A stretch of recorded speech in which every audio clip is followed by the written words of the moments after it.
Good morning, my dear children. So, let us continue the class and let us wind up this chapter today, right? So, in the previous class, we have discussed until the topic that is discrimination and inequality, page number 227. We are left with one more topic. By that, we will come to the end of this chapter, that is equality in the Constitution. All right. Equality, I believe you know. What do you mean by equality, right? Before I proceed on to this topic, I just want to give you a basic understanding of this particular topic, that what are you going to study here. Constitution, equality, is equal treatment for everybody. What do you mean by Constitution? Simple term, layman's term, if I explain you, Constitution basically means as basic set of rules and regulation which everybody has to follow, which everyone has to abide to. All right. Like you will find Constitution everywhere. If I try to give an example, for example, say our school has got a Constitution, your home has got a Constitution. When you try to play any games, any sports, every sports, they have their Constitution, which means the set of rules, right? So like that, our country has also got a Constitution which every citizen of our country, everybody living in this country must adhere to. Okay. Not following the Constitution itself is a crime. Not obeying the rules and regulation itself is wrong, right? So let us see now equality in the Constitution. As I read, please follow that text. The framers of the Indian Constitution, led by the chairman of the drafting committee, Dr. B.R. Ambedkar, underline that, led by the chairman of the drafting committee, Dr. B.R. Ambedkar, envisioned that all Indians should get equal rights and opportunities and be considered equal. The Constitution gives equal rights to men and women and does not allow any discrimination on the basis of religion, race, caste, sex, or place of birth. I repeat, underline that. The Constitution gives equal rights to men and women and does not allow any discrimination on the basis of religion, race, caste, sex, or place of birth. Only for some sections of the society which have been traditionally denied right to education, the Constitution has made some special provision called reservation so that they can work at par with the rest of the people in the society. Women and people belonging to the so-called lower classes have certain numbers of seats reserved for them in the government educational institutions and offices. Alright. So now listen to the explanation. Some very important points I found in this paragraph. Basically, the drafting committee, the head of the drafting committee, okay, or you can say the chairman of the drafting committee of our Constitution, that's Dr. B.R. Ambedkar. And next, the main motto or the main theme of this Constitution, right, is that to provide equal rights to all men and women of the country, irrespective of religion, caste, sex, place of birth. Okay. But yes, now this is something one of the most important point of this paragraph, of this topic, I would say, reservation.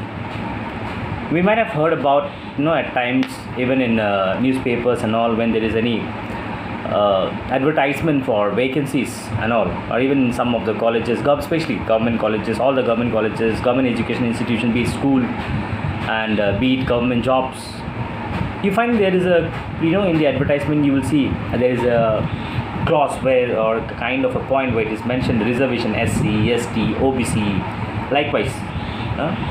So basically, this ST this many seats, GC, again GC is also mentioned. So now what does this mean? So there is this line, it comes in the picture, that is reservation. There were, or you can say there are, okay, some section of the society where those people traditionally in the earlier days they were denied the right to education. They were not, like, remember just the previous topic, this what you call discrimination and equality, and when we read the topic, this what is that, caste system, and caste system was something which was based on the basis of what, occupation. So as a result, the so-called the assumption that the people had during earlier days, that this is lower caste, high caste, these, that, and whatever. So there were some people who were not allowed, okay, who were not given any right to possess education or to get enrolled in any schools, any institutions or whatsoever. So therefore, the constitution, for those type of people, for those group of people, they made a provision called reservation, so that even those group of people they can get, because yesterday only, this class, or which class I forgot, I believe this class, I was saying it again and after, that without education there is nothing in this world, nothing. There's a saying that a pen is mightier than a sword.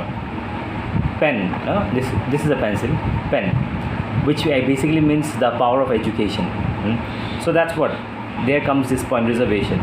So this reservation basically came so that this group of people, this section of people in the society sorry, they can be provided the education at the same time. They can, so that with the help of education they can come at the same level, they can come at a par with the other group of the people in the society.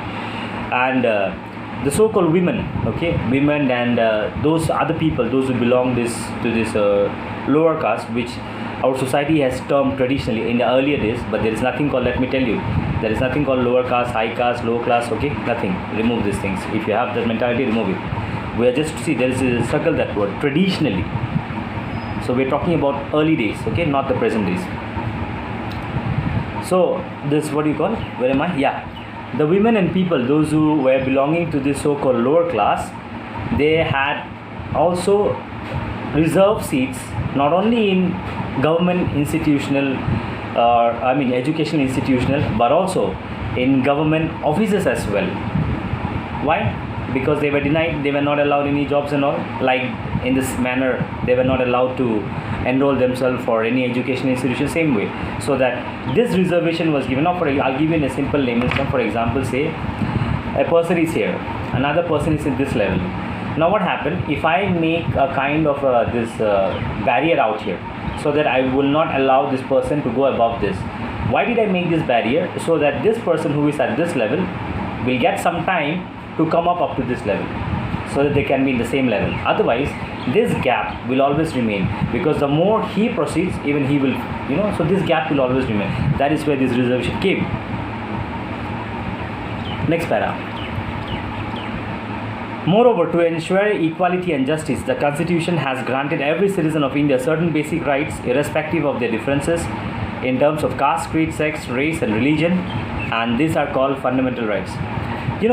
Each citizen of our country, everybody, you, me, I, everyone has got some basic fundamental rights which cannot be taken away from anyone. Yes, except there are some extreme situations, extreme cases, those are rare, those are you can say always exception. But in general, if I explain, the basic fundamental rights that we have, the citizen of this country, is something which nobody can take away from us, okay.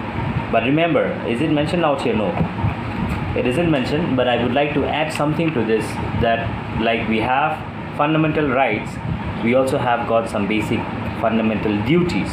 Along with every rights, there comes a responsibility, a duty, which hasn't, I think you'll get maybe in the next chapter, or maybe in the higher class, or maybe you already got earlier in the lower classes, I don't know. But I hope you have heard about fundamental duties as well. The preamble to the Constitution of India truly reflects Dr. B.R. Ambedkar's vision of a secular India free from caste and communal biases. Preamble. Now you might be thinking, what is a preamble? It's basically, in simple term, if I say, it's a preface. The preface, the introduction, the overview of the Constitution. Preamble. Alright? So as the last paragraph says, that if you read the preamble, if you go through, you'll come to see that it is reflecting the vision, the idea of Dr. B.R. Ambedkar. What was his idea of Dr. B.S. Ambedkar's vision? A secular India free from caste and communal biases. Underline that. The last line. The preamble to the Constitution of India truly reflects Dr. B.R. Ambedkar's vision of a secular India free from caste and communal biases. Alright? Yeah, so we are done. Next we have the key points, that is chapter in a nutshell of this entire chapter. Let me just go through. Please follow. Number 1, preconceived notion about any person, place or event is called a prejudice. without any justification, without any, what do you call, proven fact. You just have a notion, an idea about anyone, about anything, a belief in your own self, but to that belief there is no logic, no proven fact. That's called prejudice. Our behavior towards others is conditioned by our prejudices, belief system. The way we believe, we react. The image or belief about the image or belief about a person or a group of people based on the idea that everyone in that particular group will look or act in the same way is called stereotype. Prejudice, stereotype, and discrimination lead to inequalities in the society. Children with special needs often face discrimination and isolation. Caste system and untouchability are glaring examples of different forms of social inequality. The Indian Constitution gives equal rights to both men and women and does not allow any discrimination on the basis of caste, creed, sex, race, and religion. So that's called chapter in a nutshell, whatever we have discussed. And yes, you have the glossary, which you'll have to be thorough with it. And if you look at the exercise, as I have discussed yesterday, more than 50% of the exercise we have already done yesterday, right? There are some questions left, like question number A, fill in the blanks, number 3 and 5. Question number B, match the column number 1. True or false, question number 1 and 2. Answer the following in brief, it's all done. Answer the following in detail, question number 1. So you just have very little assignment for the day, that is today. And once everything is done, I'll be sharing the answers from my end for the whole exercise. Okay, once you submit, that is after today, in the next class, in the following class. So yes, we are done with this chapter. Now you know what you have to do. Fundamental duty I have done. Now it's you have your fundamental duty, right? With the rights, fundamental duties also. What? Go through the chapter, study well. Any doubt, any query, when you're during your clarification hours, do get back to me. Alright then, see you in the next class. Study well, everybody.